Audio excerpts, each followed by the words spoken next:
Yeah! 5 o'clock hour on a Friday, and no conflict Friday. There might be some conflict here in just a little bit. There was a very intense conversation earlier where we basically agreed, but then just argued because we were slightly off on a betting number. Aaron Rodgers for 2022, where will he start? That's the kind of show we do. But we're going to try to have no conflict this hour. Adam Hill is going to join us with his Raiders report behind the patch in about 30 minutes. There could be some conflict there. I will try to avoid Fleury Leonard conversation because then we know there will be conflict. Aren't we supposed to do that, though? Argue about things we agree on? Isn't that our job? And then, no. I must ruin that. That was a good statement. I must ruined it. No. I think we are. Organic and natural. No, I think we're supposed to. No, this is not. No, this is not phony embrace debate. I think we do. Battleborn Injury Lawyers presents the Big 5 at 5. Number 5. We'll do it live. F*** it. We're live on video up on Twitter and YouTube. John coming from some sort of, are you trapped in a room? It's a very weird look. Should I move my camera? It's a low angle. I don't know. I don't care. It's just for some reason you're coming in black and white, but it does look like you're being held hostage. Which the odd thing is you're you're safely. Oh, here we go. There goes a can. Do you need more lights? How's that? We need more lights in our studio here. Anyway, watch the video. We'll take it through the Big 5 here. It's all brought to you by Battleborn Injury Lawyers. All right, they're well-lit studio. Coming out of the gates, it was Gus Bradley Day today. So, this is one of the big angles with the Raiders and prove this defense. He's the new offensive coordinator. We've got some great clips courtesy of our guy Q Myers, who was out at camp today. Here's Gus Bradley talking about changes on the defensive line. And I really like what he says. I think it's just really important talking about play in the fourth quarter. Yeah, I think it really did help. Our strength conditioning team has done a great job with those guys. They've leaned up. Some have lost some weight and good weight to lose. And, we talk about that fourth quarter rush. It's been a little bit of an emphasis with us throughout the offseason and in, training camp. So the guys are gearing up for that part of it. Got to be much better. They can't fade. They did last year. They weren't as good in the fourth quarter. They weren't a very good defense, period. But fourth quarter was a mess. In the beginning of the question, he was answering, hey, what was it like to have the facility open and actually have guys in here? They got to work out. They got to do an off season. And he said a lot of the dudes are much leaner now. He also talked about one of the newest additions, pass rush specialist. They're very excited to get him, Yannick Ngakoue. And I like this one as well, that Ngakoue is just not here to produce for himself, but he's a guy who's been around the league and he wants to help others. You know what? He is a pro now. He's always been a pro. I mean, a meticulous note taker. You wouldn't know that about Yannick. He's in there. I mean, attention to detail. He's a very, very prideful man. And he's always been that part of it. I think what I'm seeing him do more now is he's helping everybody. He's helping younger players. It's very important for us to be a strong unit. Those type of conversations with him. But he's very focused. He knows what he needs to do. And I see him sharing more of those things with some of the younger players. Casey Hayward is in direct competition with Damon Arnett for one of those cornerback positions, but not only has Hayward come in and stabilized things, but again, he's also being unselfish. Yeah, well, it's great. Guys like Arnett has really spent a lot of time with Casey. And when we brought Casey in, that was one of the conversations we had with him was, not only come in for your skill set, but also to bring that energy and help the younger players. So he's done a great job with that. These guys know what it looks like. And when they're on the field, they're just another set of eyes other than the coaches to share with the players what it looks like. And that's always a good thing. They're set on the other side of the field. That's going to be Trayvon Mullen. And one of the big reasons, according to Gus Bradley, the new OC for the Raiders, is the fact that Mullen is there every day. He does the right things. And I think a guy like Mullen he is consistent. That's one thing I have noticed. Arnett is building consistency. He had a really good day yesterday. Now the challenge for him is to keep stacking those up so he can, build that trust. So I like where he's at right now. We'll take a look at today where he's at. Casey Hayward, I think over the course of time has built that trust. You got to play consistent and continue to do the jobs that the coaches teach you. There's a lot of different ways to do it, but we kind of have to have it done this way for us to be successful. Fired up from some of the early things you're hearing, at least there's cooperation, and guys are looking at the competition as a positive thing, and it's not going to take down the group. The whole point here was to bring in as many bodies as possible. They're going to have to use a lot of the bodies. So you may as well help each other. It doesn't mean that you're giving one guy an advantage over yourself if you're helping them. Yeah. Look, everything is, I guess maybe I'm a little negative. Everything that is being said is absolutely great. So let's see how it transpires on the field and what happens in a lot of these battles and what's working out in this backfield, how it looks in the preseason, which is coming up sooner rather than later, and how it all comes together by the time you get to week 1.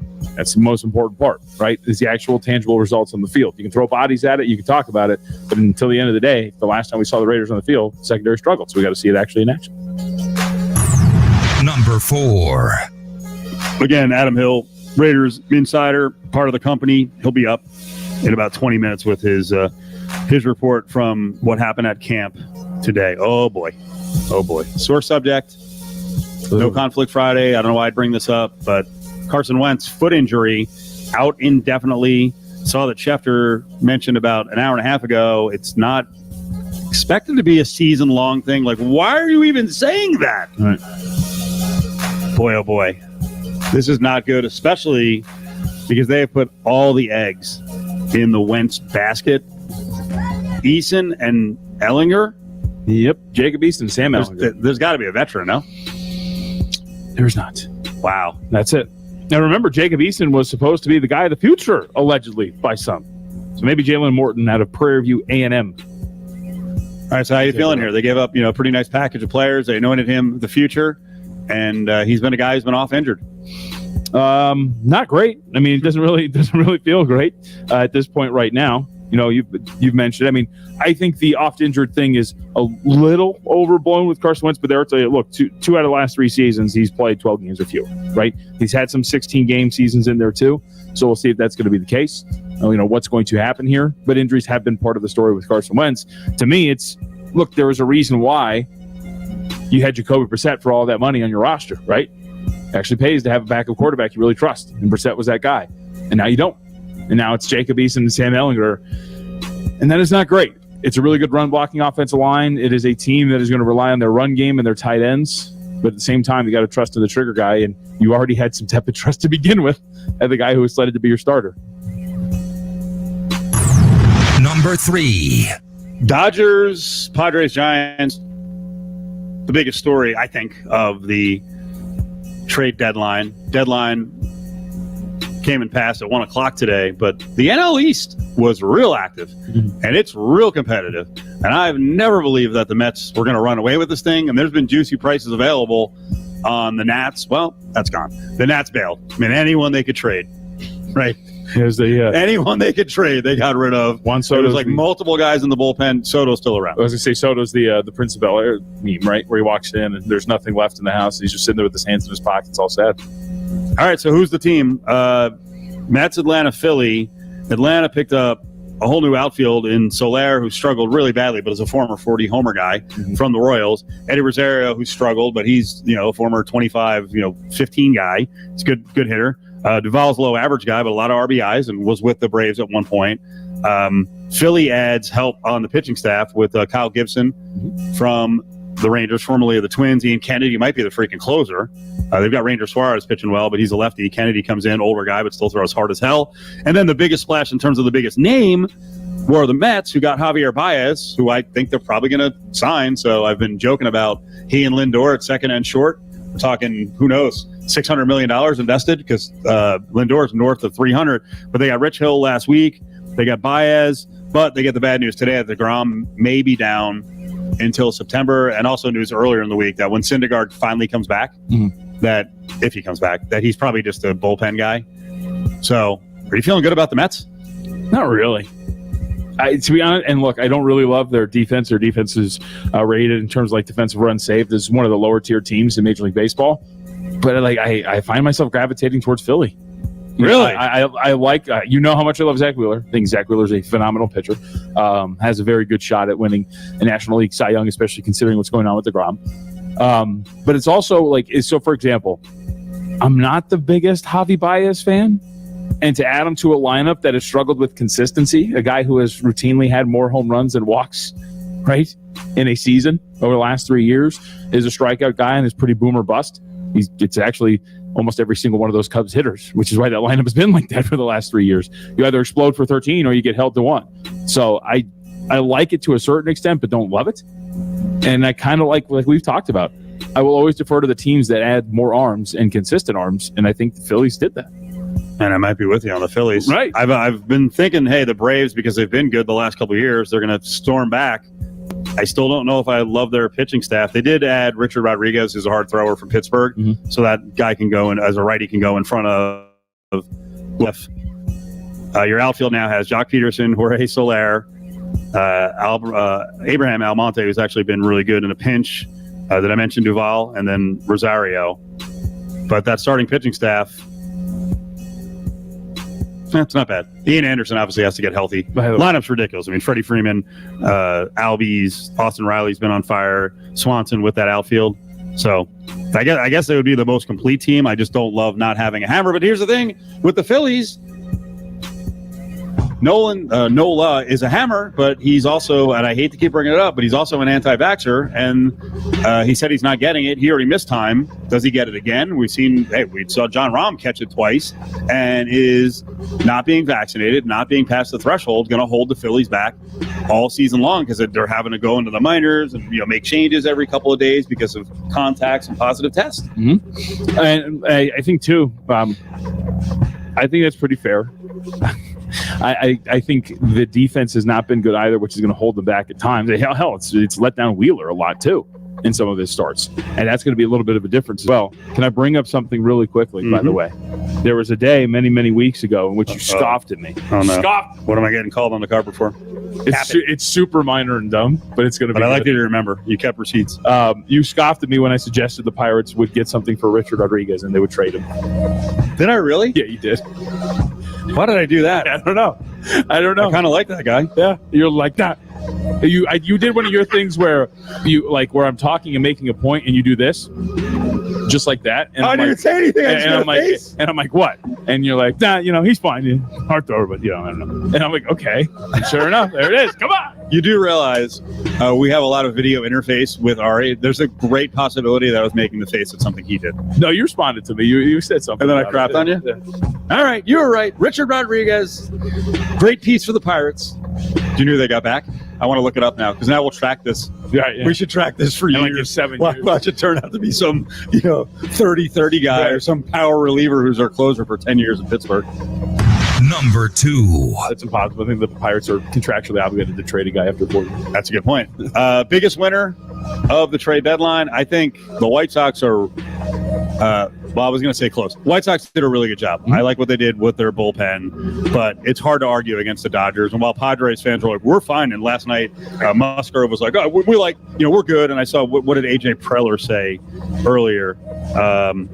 Preller was saying, well, we really like our starting pitching. Here it is. Preller on not adding starting pitching. We have starters we believe in. We have a lot of talent in our rotation. We're not going to get where we want to get if the starters in our rotation don't pitch how they're capable of. I mean, you can say that, but your rotation does not match the Dodgers. I guess it matches the Giants because I still think the Giants are in for aggression with DeSclafani. It's been my biggest issue with the Padres all year long. Their rotation is not great, but they don't match the Dodgers. No. At the top. If Kershaw's right, freaking Walker Buehler is your 1, 2, or 3. I think Scherzer's your 1, and I always forget to mention Julio Urias. They're ridiculous. Of course. They're insanely deep. What a freaking day yesterday. And as I joked earlier, it's one thing to get Scherzer, and then you're like to the Nats who are bailing on everything. Hey, how about you throw in your best player? Right. With tremendous upside, who is going to be a free agent, but hey, we'll throw in a bunch of prospects and just give us Trey Turner. What? Just throw it on. But when it comes to the Padres, again, you asked the question, when you look at the guys who are at the top of their rotation, so you're debating for a wild card one-off, Darvish, Joe Musgrove, or Ryan Weathers are going to be the guy, right? And Weathers, I mean, neither one of us has any faith right now in Blake Snell. right. And Musgrove is he's having a fantastic year in terms of his ERA, and he's a really good pitcher. Whip is awesome. He's fantastic. But in terms of usually you throw out the horse, the ace, the guy who has been there before, who you really trust. And I just wonder in that kind of a situation, which more than likely they are going to be in. I mean, if I'm sitting back and like, do I throw Walker Buehler? Do I throw Max Scherzer? And either one's coming out of the bullpen, right? Well, at least you got Joe Musgrove to start a game. Is this a possibility? Because I'm pretty much writing it off, and I think that's why they got both Danny Duffy and, more importantly, Max Scherzer. Is there a possibility, as Brady up on our video is suggesting, and Bauer could return somehow? No way. It's possible. Do we want to do the Aaron Rodgers thing again? I mean, it's a little different circumstances, but possible the universe is wiped out in a blink and we don't even know it. But I guess it's possible. I would say no. And good comment from Stimmy OG, who said best trade deadline day ever. I would say maybe it was. I'll have to go back and track. But what we liked, and I think you agree with me when I was mentioning it earlier, the fact that so many teams are involved. And the other thing that made it great is the Cubs and the Nats, who have money, who will be able to replenish pretty quickly, both looked at the roster and like, we have a lot of free agents. Get them all out of here. Get everyone who was in our walk here out of here. Maybe we get them back.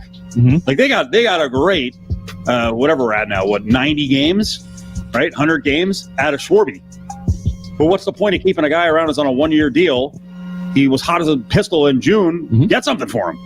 And their bullpen, they were like, everyone goes. Right hand. Yep. Daniel Hudson's up next to me. Nope, get out, trade him.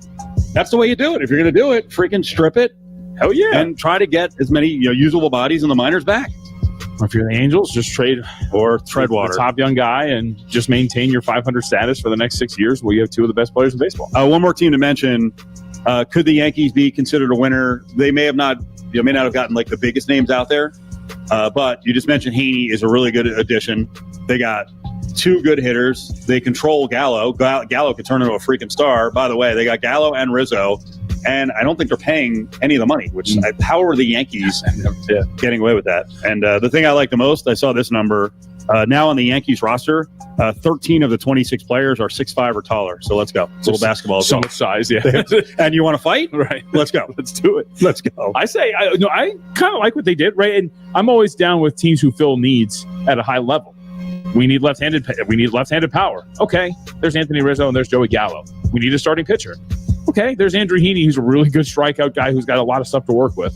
I would say that I really enjoyed what the Yankees did. I didn't like it so much when it was just Gallo and Rizzo, but the fact that they added Heaney, I'm totally down with this. Number 1. I am totally down with this. Not something you said about Russell Westbrook going to the Lakers.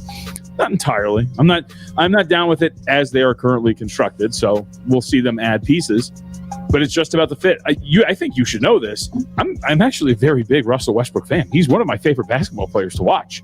I use the term violence whenever I describe Russell Westbrook because when you watch him, he's a violent basketball player. A Russell Westbrook play in transition when he finishes at the rim is one of the quickest, most violent motions you'll ever see. So I wanted to ask you that. Is there still room for a downhill team that is good on defense, and downhill I mean on offense, just crashing to the lane and forcing action? Is there still room for a team like that to win an NBA title? I thought George Sedano brought us something pretty interesting. He said, "I love to see the Lakers go back and try to replicate from the Heat playbook when LeBron played with D Wade." Can that still work? To an extent, but that team also had some pretty good three-point shooters on it, right? So you can replicate that, but at the same time, that was also a team that had three guys on the floor at once that would really stretch it out. So that would give you the space to operate the way that D Wade and LeBron James could. This is not that team. I keep teasing this is not going to be their starting lineup, but right now their starting lineup would include Taylor Horton-Tucker and Marc Gasol. That's not if you're defending anybody on that team, you're within a foot of the paint every time, because who cares if the 28% three-point shooter is going to take a shot? Who cares if the 30% three-point shooter is going to take a shot? I just need to help every time any one of these guys goes bully down the lane. So right now, don't really love it. But again, if you spend your next few dollars, if you sign and trade Dennis Schroeder for another shooter. If you go and get one on the market and free agency, and all of a sudden you're looking at adding 3 shooters who are hitting 37% or better and surrounding this team with them, then all of a sudden